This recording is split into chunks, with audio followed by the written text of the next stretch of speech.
All right, let's dive right into this explainer.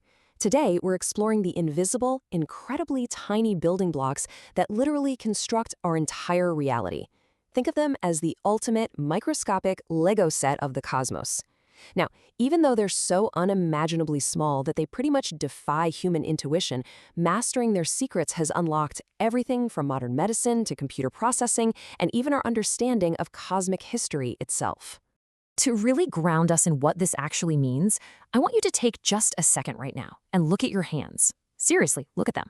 Feel the air flowing in and out of your lungs. If you have a glass of water nearby, take a sip. Every single thing you can see, touch, or interact with, from the screen you're looking at right now to the towering mountains outside, all the way to the burning core of the sun, is constructed from the exact same raw material. We're all built of atoms.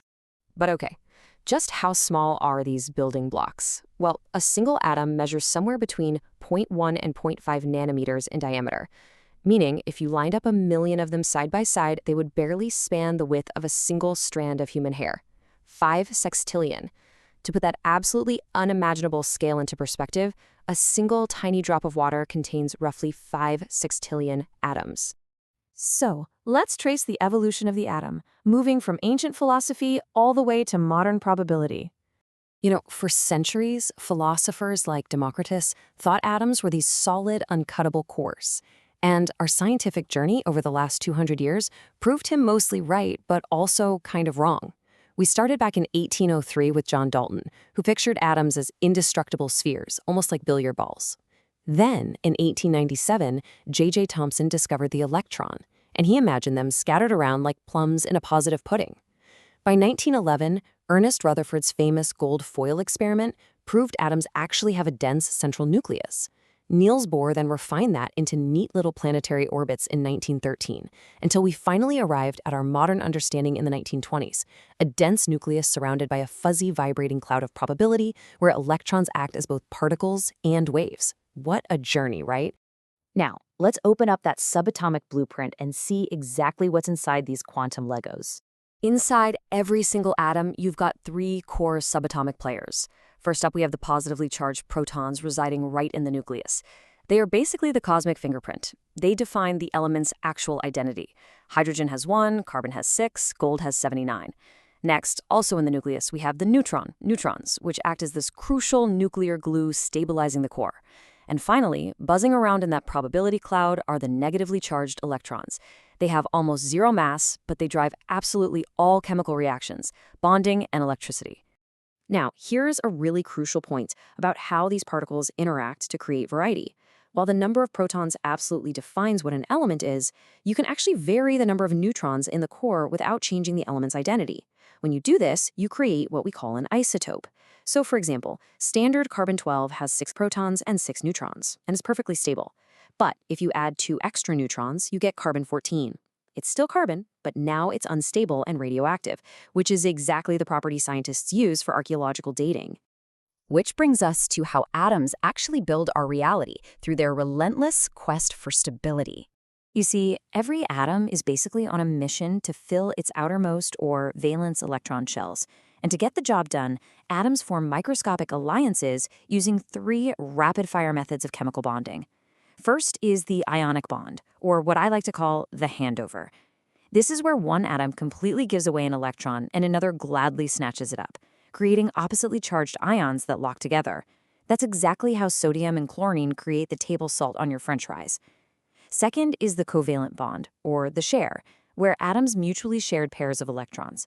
This is the bond holding together your DNA and the water you drink. And finally, we have metallic bonding, the free C.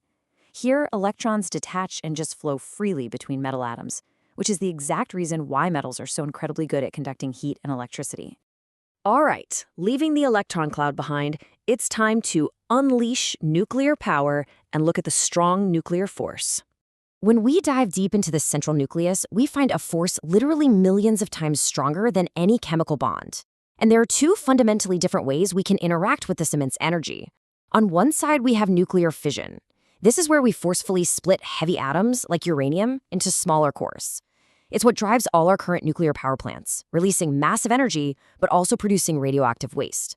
On the flip side is nuclear fusion. This is the holy grail of energy. It involves merging incredibly light atoms like hydrogen to form heavier elements like helium.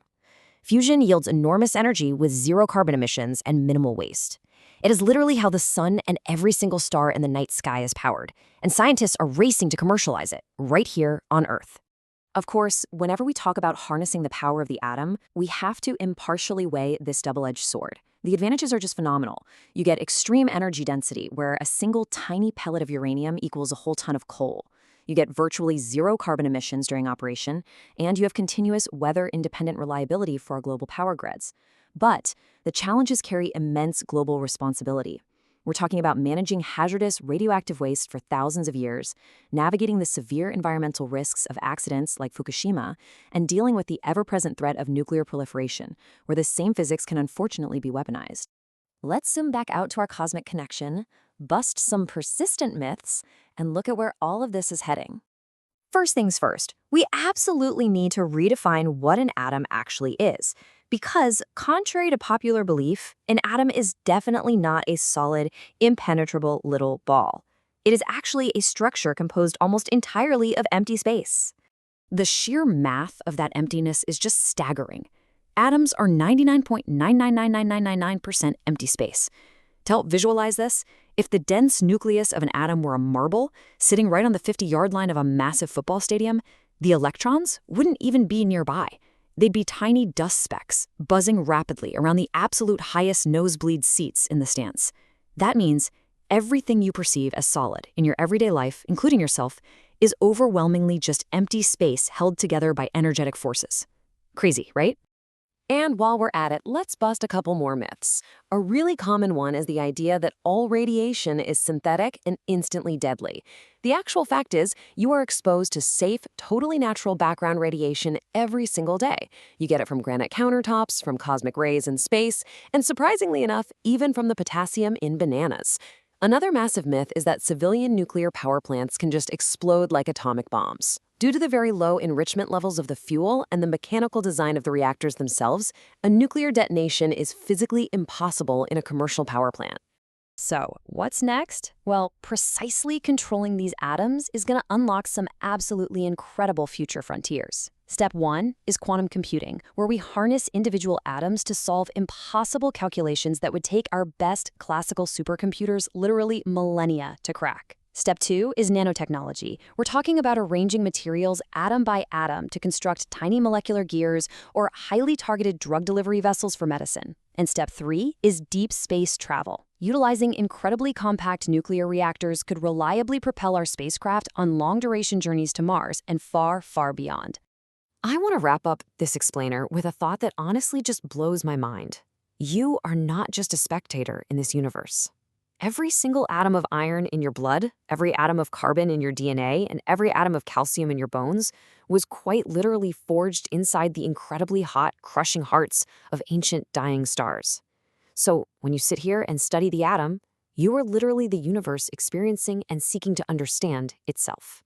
Which leaves us with one final profound question. If you are the universe looking back at itself, what incredible secrets will you choose to discover next?